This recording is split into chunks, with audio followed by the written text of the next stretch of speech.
I hope you guys liked the little video I just filmed of the rocks that we got from Pigeon Forge.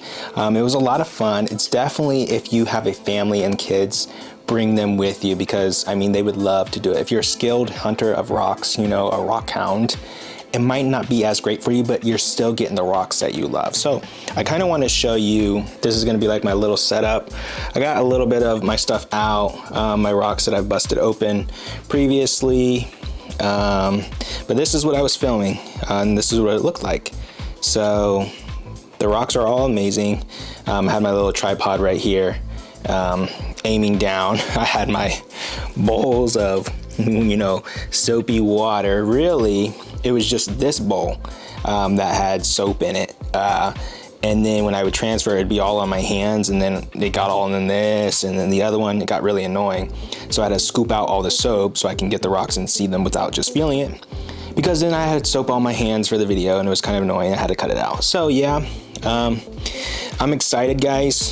This is a little bit of behind the scenes footage of kind of my little studio, you know, and here's the rocks. I don't know if you guys like a specific one. I mean, I like all of them. And I think I told you guys which one my favorite one was. And obviously they dried off, so they don't look as great. Still gotta cut this big boy open. So yeah, I think, yeah, I said my favorite was probably this one. They remind me of the fudge. And then I liked, I don't remember. They look so different when they are, and this one. I really like this one too. Yeah, it's like so smooth. Oh, this criminal. Man.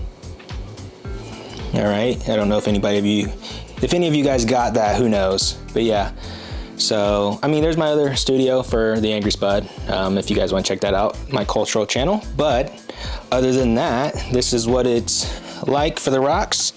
And I hope you enjoyed the little behind the scenes.